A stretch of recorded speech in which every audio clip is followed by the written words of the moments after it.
네, 오늘은 마태복음 13장 13절부터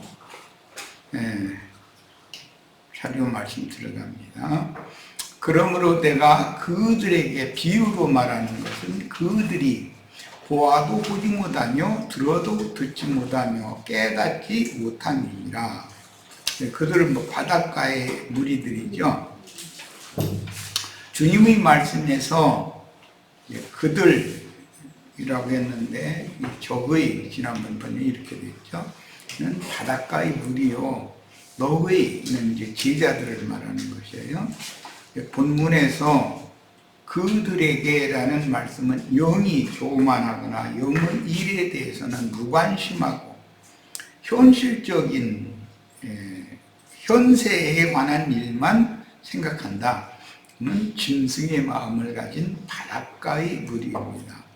이 말씀을 통해서 아브라함에게 하나님께서 주시기로 약속하신 세 부류의 그 족속에 관한 말씀이 성경에 나오는데, 첫째는 하늘의 별과 같은 자식을 주겠다고 약속을 하셨어요.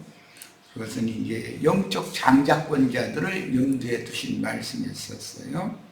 창세기 37장의 요셉의 꿈에 보면 요셉의 형제들과 요셉의 부모들은 하늘의 별과 같은 자손들이었었죠.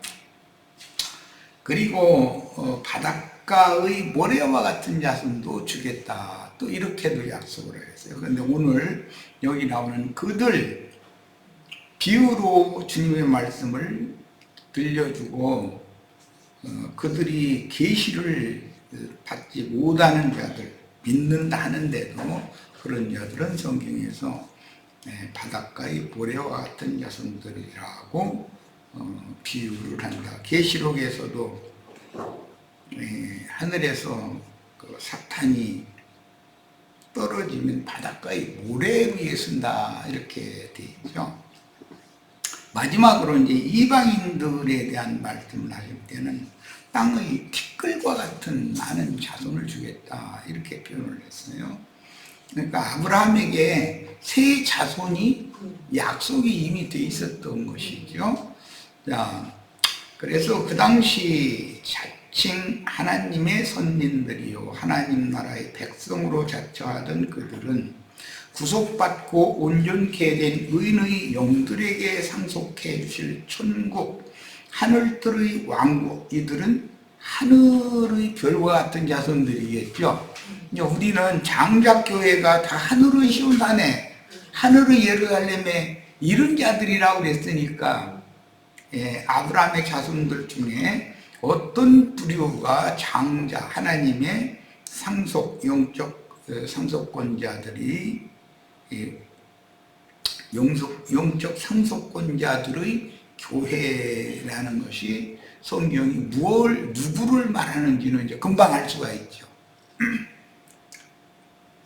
이 기독교계에 이런 말씀을 전하면, 그럼 너희만 상속권자들이고 우리는 그럼 하나님 나라에 상관이 없느냐, 이제 이렇게 따질 수가 있을 거예요.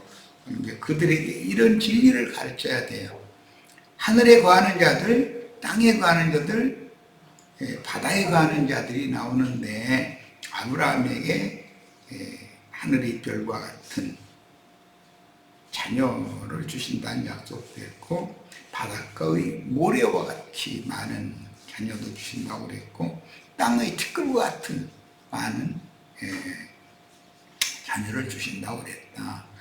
그럼 어떤 자녀가 되어야 천국의 후사가 되겠는가, 이렇게 역질문을 하시고 이걸 설명을 해줄 수 있으면 참 좋겠죠. 자, 그들은 이미 주님이 말씀으로 각색 질병을 고쳐주고, 이거 바다의 모래와 같은 자손들 얘기하는 거예요. 표적으로 귀신을 쫓아내 주셨으나 그들이 경험하고 목격하고 들은 말씀들이 도무지 영적으로 이해되지 않는 것은 나름의 성경 지식으로 영이 교만해진 서기관과 바리새인들, 그리고 오로지 기득권자들에게 좋은 노릇하며 살아오던 관습이 봄에 된 자들로서 지난번 집회 때는 세상적으로 우리 대한민국 국민들이 노예 근성이 너무 깊이 배어 있다. 자율적으로 우리가 해방을 받았으면 자유자로 살아야 맞는 것이지 왜 종으로 사는 걸 그렇게 좋아하냐, 이런 얘기를 하면은 저 빨갱이야 이렇게 나간다는 거죠. 그 얘기를 내가 강조해서 말씀을 드렸어요. 이게 그들은 짐승의 이름이나 짐승의 표시가 세뇌당 인침을 받은 자들이기 때문에 그렇다는 거예요. 이것이 이제 영적으로도 세상적으로 그런 것이 영적으로도 기독교라고 하는 종교 조직 체제를 떠나면 큰일 나는 줄 안단 말이야. 그런데 예수님이 이 세상에 오신 것은 자기 땅 자기 백성들이 유대교라고 하는 종교 체제에 굳어져 있기 때문에 그들에게 새 영과 새 마음을 주어서 새것이 되게 새로운 피조물로 재창조하러 오신 건데, 예수님의 이 새롭게 하는 말씀을 들으면 저 사람 말이 완전히 급잡하고 저 사람 말 들으면 큰일 날 사람이라고 생각하는 거예요. 유대교, 우리의 고유 전통 유대교를 정통 보수 이걸 반대하네? 이렇게 받아들이는 거예요. 그래서 그것 때문에 죽여요. 세상에도 항상 정통 보수를 주장하는 기득권 세력이 있고, 이것을 무너뜨려서 모든 걸 새롭게 해야 됩니다 라고 외치는 진보 세력이 있어요. 좌파 세력이 있죠. 그러면 이게 싸우는 거예요. 그런데 정치적으로는 우리나라가 지난 12월 3일 날 불행한 그런 역사의 한 페이지를 다시 쓰게 됐었던 것이, 왜냐하면 국민들이 예를 들어서 정치적인 권력을 세울 때 좌파 우파가 비슷하게 이걸 세워놔야 팽팽해가지고 어느 한편에서 함부로를 묻어는 거거든. 그런데 어느 한쪽으로 너무 치우치게 권력을 갖다 몰아놔줘 버리니까, 그런데다 정치적인 권세를 가진 짐승이 이게 자기 맘대로 어떻게 안 되고 그러니까는 그 난리가 난 거 아니겠어요. 이렇게 하면 이것은 국민들의 책임이라는 거예요. 그렇게 하면 안 된다. 나라가 발전을 하려면 다른 사상을 가진 사람들도 균등하게 어느 정도 팽팽하게 되면 서로 다투지만, 다투는 것 같아도 그 중에서 최종적으로는 좋은 안을 내는 쪽에 협조를 안 할 수가 없는 것이거든. 이렇게 해야 발전이 되는 건데, 이런 것을 나는 세상 나라에 대해서 그런 정치적인 어떤 성향에 대해서 말하는 것은, 기독교계 사람들이 너무 일방적으로 수가 많고 이기는 자들은 일방적으로 수가 적다 보니까 이게 영적인 진보와 발전에 방해가 된다. 그들은 자기네들이 수가 많은 걸 자랑해가면서 자기네들의 기득권을 지키려고 그러지, 저 소수가 하는 말을 들어보고 그래, 다 어차피 신앙의 기준은 성경인데 성경 말씀을 그런 관점으로 보고 그렇게 해석할 수도 있겠다, 이렇게 받아주는 사람이 기독교계에도 수가 많이 있어야만 주님의 나라가 빨리 이루어질 수가 있고 발전이 될 수가 있다는 거예요. 믿음 생활에도. 그런데 그게 안 되는 거예요. 한쪽에 너무 치우치면 저 소수인 저 몇몇 안 되는 것들을 싹 쓸어버리면 끝이다, 이런다 이거예요. 지난번에 우리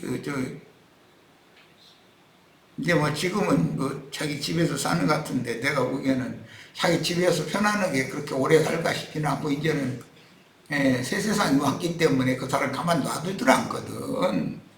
저 사람 가만 놔두면 안 된다고는 파가 들고 일어나면 권력을 국민에게 위임받은 사람도 그 극성스러운 사람들의 말을 막무시할 수는 없는 것이거든.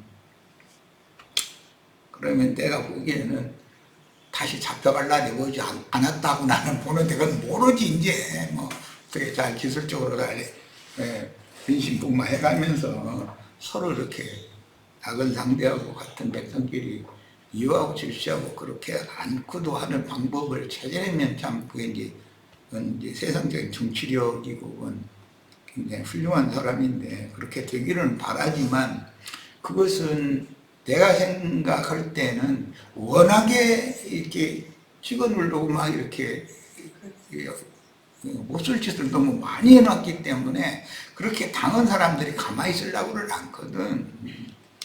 예.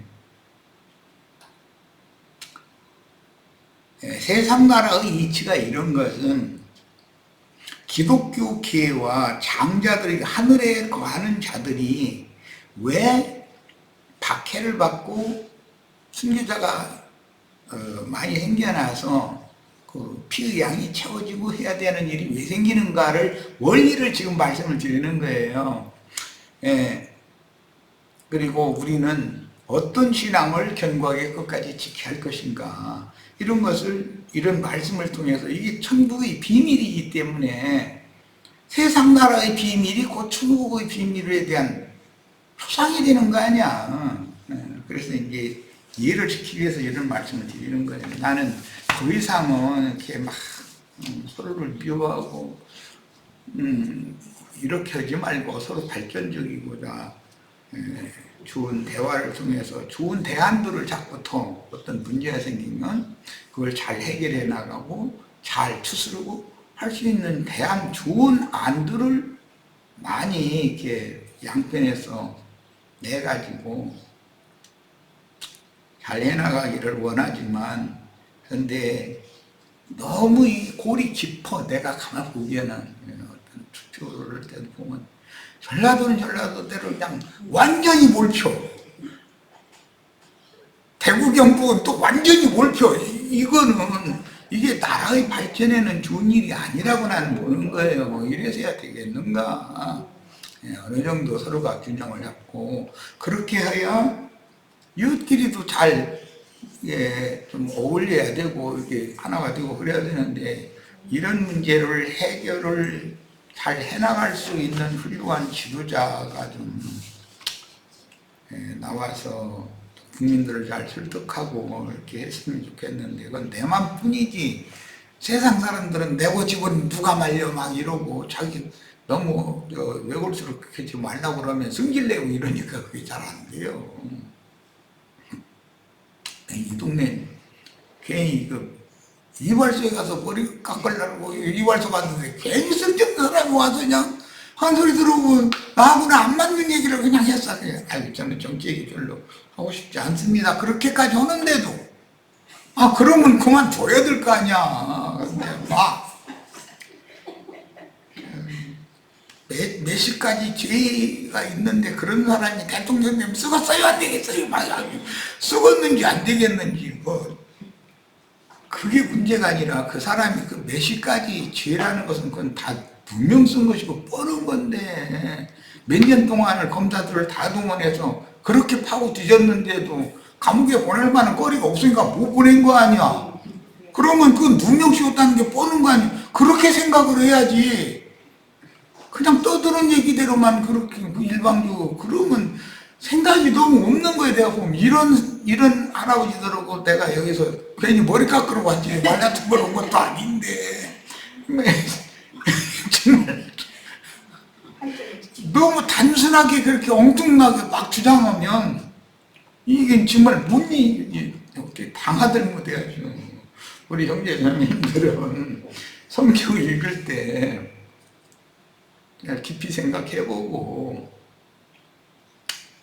유대교 지도자들이 예수님한테 따지는 말을 들어보면 유대인들의 입장에서 보면 그들의 말이 100번 맞아요. 그러나 주님이 말씀하시는 것을 또 새겨서 한 번 더 들어보고 새겨볼 필요는 있잖아요.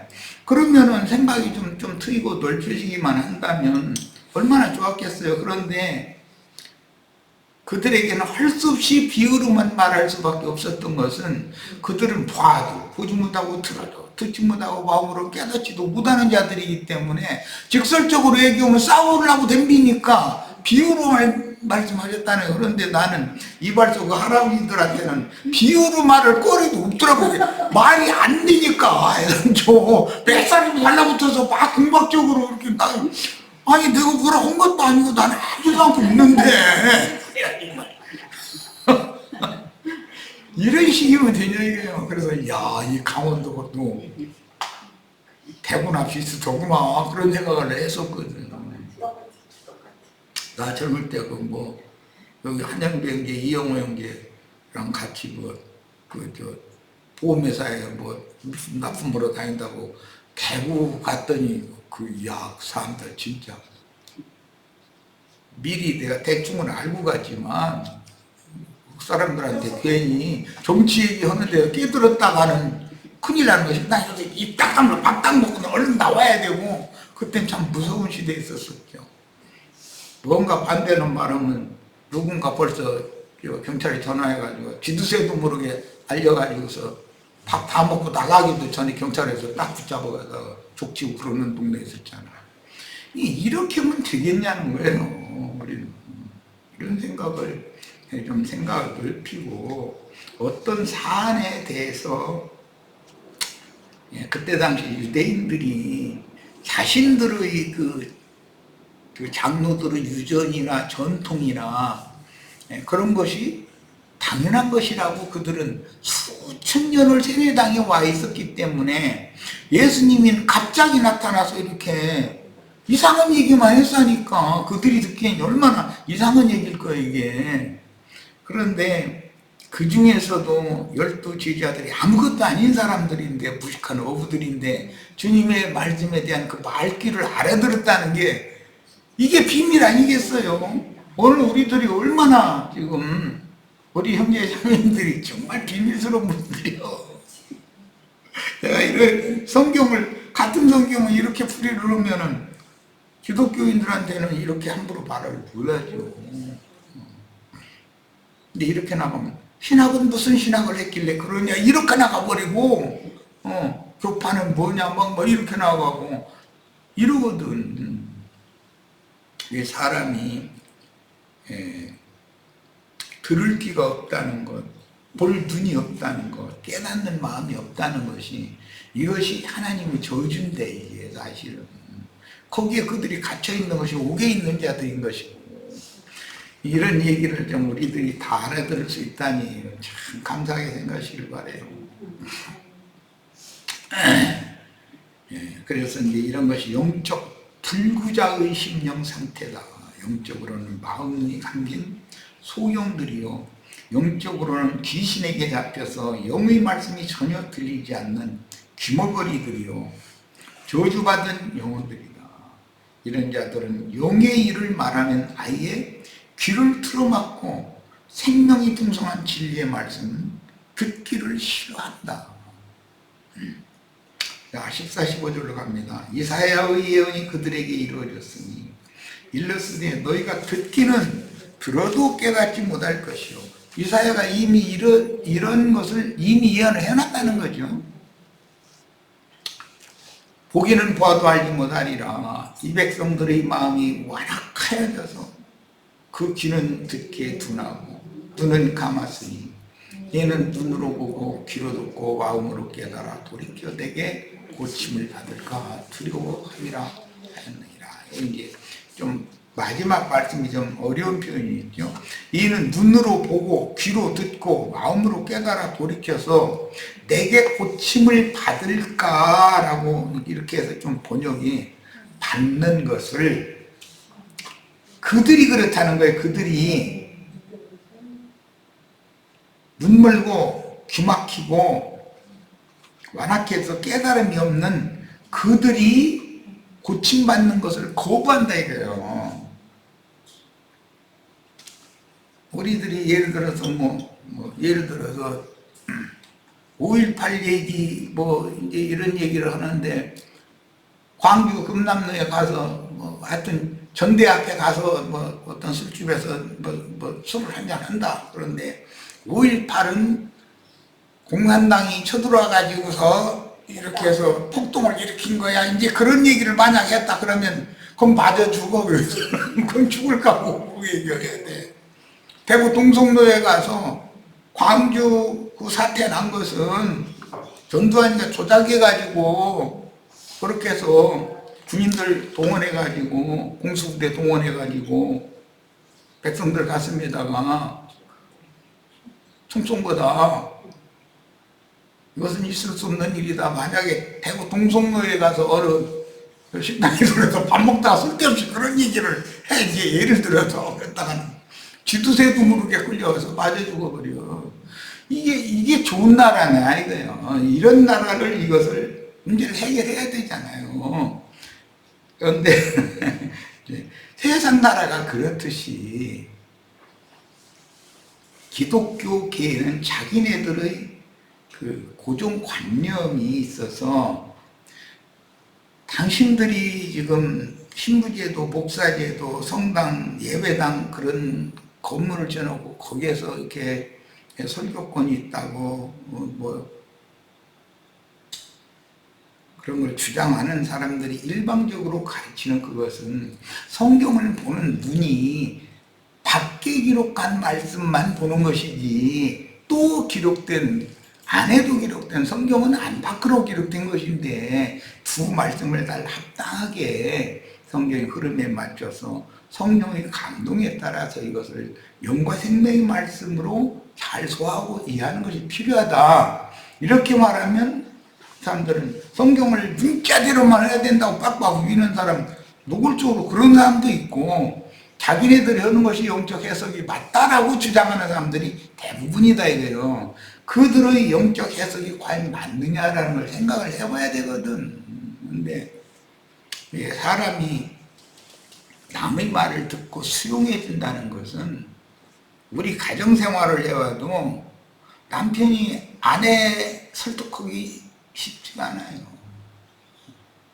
아내는 남편 설득하기가 쉽지만 남편은 알았다고 알았다고 이렇게 해주기가 좋지만 아내는 그게 쉽지가 않은 것이거든. 자기 생각이 워낙에 오르니까 이게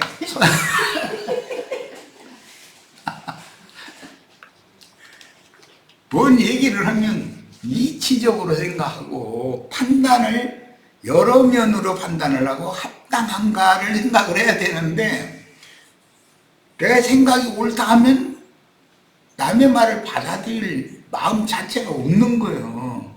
그러면 서로가 이게 얼마나 답답하냐고. 이게 이렇게 막혀서 살아서야 쓰겠는가. 상대방이 뭔 얘기를 하면 그거에 대해서 한번 생각을 해봐야 되겠다.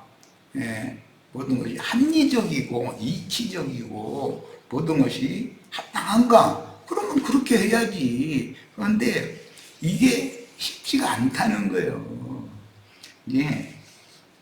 특히 이 영의 일, 믿음에 관한 어떤 사고를 바꾼다는 것은 더 어렵다. 세상사도 이게 상대방의 것을 받아들여주고 화합하기가 어려운데 믿음이 당신이 믿음을 바꿔야 된다라고 누가 예수님처럼 말했다면 나 맞아주고 자기 믿음이 너무 좋다고 생각하거든. 그리고 그 사람은 믿음이 좋다는 기준이 뭔가요? 이렇게 말하면 금식기도원에 자주 올라가느냐 마냐 방언을 하냐 마냐 그런 걸 할 줄 모르는 건 믿음이 아주 형편없는 사람이거든. 우리 형제 자매님들 기독교계 극성분자들 열성 내시는 그런 믿음 좋다 하는 내놓으라 하는 분들이 우리 형제 자매님들처럼 신앙생활하면 이거 그들이 볼 때는 이거는 이게 믿는 사람들이에요 지금? 예배당이 있느냐 예배당도 없다. 목사가 있느냐 목사도 없다. 무슨 11조 허물도 그게 아니라고 그러고 매사가 자기네들하고는 안 맞거든 이게 신앙이라는 건데 그런 사람들에게 예수님이 오셔서 직설적인 표현을 해서 가르치기가 어렵다는 거예요. 그러니까 비유로라고 그랬지만 이것은 돌려서 말을 했다. 그냥 뜻이 잡히지 않게 그렇게 말을 했다고 말이죠. 좋게 표현을 이런 면에서 주님의 안타까운 마음이 표현되고 있는데 이는 눈으로 보고 귀로 듣고 마음으로 깨달아 돌이켜 내게 고침을 받을까 두려워함이라. 이 말은 선악과에 중독된 자들이고 거기에 생명과를 더 먹으면 내면이 갑자기 혼돈해지는. 만약에 예수님의 말씀을 유대교인들이 받아들인다면 처음에는 귀로 듣기에는 맞아 했는데 자기네들 속에 이미 조성된 것과 부딪히게 마련이거든. 속에서는. 그럼 이게 혼돈해진다 이거예요. 그러다 보면 주님께로 그냥 끝까지 따라가는 것이 아니라 귀신을 쫓아내줬는데 동무귀신들 나도 목사님한테 얘기하고 집사님만 하러 아무리 하게 집사님이 요새 이상한 어떤 데 빠져가지고 이런 말을 하더만 그러면은 그 같은 동료 집사님이 그 위에 있는 전도사나 목사한테 가서 고자질해가지고 어느 날 불러가지고 그 내 마음을 알아보고 이러고 이제 시끄럽거든. 그럼 자기 혼자 쫓겨나면 이건 큰일 나게 생겼잖아. 그러면 곰곰이 있다가서 다시 또 그 예배당에 가서 항복하고 돌아갈 수가 있어야지. 그렇게 되면 7 귀신이 붙어가지고 자기가 정확하게 아는 것도 아니면서 예수님이나 제자들이 가르치는 말씀을 다 아는 것처럼 떠들어댈 수가 있다는 거예요. 참 이게 큰일 나는 일이죠. 에스겔 11장 19절 보겠습니다. 내가 그들에게 한 마음을 주고, 이건 새 마음이에요. 그 속에 새 영을 주며 그 몸에서 돌 같은 마음을 제거하고 살처럼 부드러운 마음을 준다. 그랬어요. 참 무엇이 사람을 이렇게 돌같이 굳은 마음이 되게 했느냐면 유대교의 교리에 조성되어 있는 것이거든. 자기 옳다고 하는 것으로 굳어져 있다 이거예요. 이게 이 굳은 마음을 부드러운 마음으로, 살처럼 부드러운 마음으로 마음이 바꿔지기 전에는 예수님의 말씀을 받아들일 수가 없는 거죠. 그러니까 이 굳은 마음이 이 부드러운 마음이 된다는 거, 이것은 사람의 마음에 천국의 씨를 심어서 천국농사를 사람의 마음에 하는 것을 지금 말하는 것인데, 그러려면 은혜가 없으면 이건 안 된다는 것을 누구나 알 수 있는 거예요. 자기 신앙이 너무 좋다고 자신하고 이런 사람들한테는 속된 말로 바늘도 들어갈 틈이 없어. 그런 사람들 대화를 해보면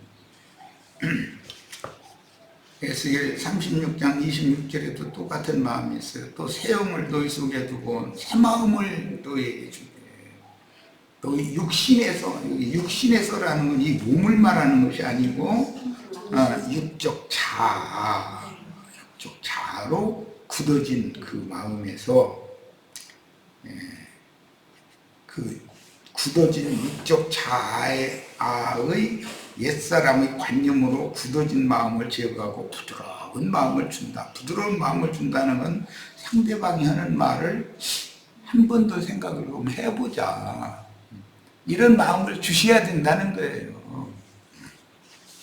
그 새 사람이 되려면 이걸 경험을 여러 번을 해야 되거든. 한 번 이렇게 했다 해도 되는 것도 아니고, 쟁기지르는데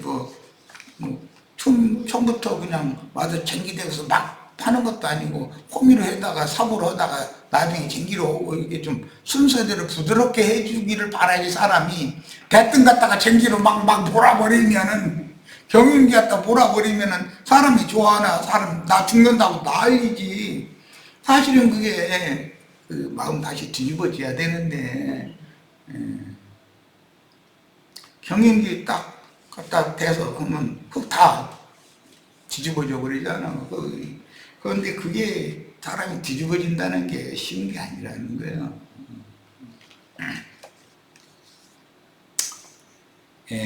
즉 먼저 새 영과 새 마음을 받아 부드러운 마음이 된 후에나 메시아의 왕국에 들어올 수 있도록 천국의 비밀을 계시를 해 주실 수 있다 는 뜻이니, 예언을 이루기 위해서는 그들이 이방인의 때가 차기까지는 메시아의 왕국 밖에 쫓겨나서 슬피 울며 이를 가는 기간이 지나야만 이스라엘의 신앙이 회복되는 것이다. 이게 좀 쉽지 않은 얘기인데, 새 영과 새 마음을 주려면 사람의 마음맛을 갈아 집어넣어야 되잖아요. 그럴 때 그 당하는 사람의 입장에서 보면 이게 사람 죽을 일이지. 이게 자기 옳다는 것이 부정당한다는 거. 이것을 해봐야만 자기를 부인하라는 말이 뭔 뜻인지는 이제 그때가 조금씩 알게 되는 건데, 자기 스스로 자기를 부인한다는 게 이게 자연이 되는 게 아니잖아, 이거. 이스라엘이 지난 2000년 동안 하나님 앞에서 어마어마한 바깥 어둠에 쫓겨나가지고 어마어마한 손찌검을 계속 받은 거예요. 그래가지고 이제 하나님이 예언한 때가 차니까 그들이 마음이 부드러워지게 돼가지고 지금은 많은 사람들이 이제는 유대교의 그 체제, 그 관념, 그들의 랍비들의 가르침, 이거에서 떠나서 소위 말하는 기독교를 받아들이는 사람들이 꽤 있다고 그러더라는 소리를 내가 들었거든요. 그런데 기독교를 받아들여도 사실은 안 되는 것이거든. 그런데 진리의 말씀을 증거하면 이런 말씀을 받아들이게 되는 것이 하나님의 경륜과 관계가 있다. 비유의 말씀만 알고 있던 사람들이 그 내면의 말씀을, 살아있는 말씀을 받아들이게 되려면 어떤 과정이 있어야 된다는 거예요. 그대로는 이게 절대 안 된다는 거예요. 네. 그래서 교회가 세속화되어져서 큰 음력교계의 큰섬 바벨론이라고 하는 세속교계가 되어서 타락이 극에 달했죠. 즉 완전히 세상보다도 더 못한 교회가 되었을 때, 그때 하나님께서 어떤 소수를 일으켜서 신앙을 회복하게 하고, 이게 아시아에 있는 7 교회들에서 이기는 자들을 빼내서 그들을 겸손시킨다, 이제 성경이 이렇게 되는데, 그렇게 해서 그들에게 이 천국의 비밀을 계시로 가르쳐서 요한복음 10장에, 계시록 10장에 그 작은 열린 책의 말씀을 받아 먹게 해가지고 그들이 나가서 다시 예언을 하게 할 때 그 예언을 받아들일 적은 수를 빼내가지고 하늘에 거하는 자들로 세운다. 하늘에 기록한 장자들의 교회, 하늘의 예루살렘에 이른 자들을, 그들의 하늘의 장자교회를 세운다는 거예요. 그렇게 회복하는 것이에요, 지금. 예. 그들이 그렇게 회복이 된 것처럼 2000여 년 동안 자기네들의 관념에 굳어있던 사람들에게도 주님께서 어떤 신을 보내서 그 마음을 부드럽게 하고 그 다음에 영과 생명의 말씀을 빛을 보내서 깨닫게 해줘야 입맞은 12지파의 새 시대가 올 수가 있다는 거예요. 이게 어떤 전환이 오려면 과정이 필요한 것이지 갑작스럽게 뭔 일이 이렇게 이루어지는 건 아니거든.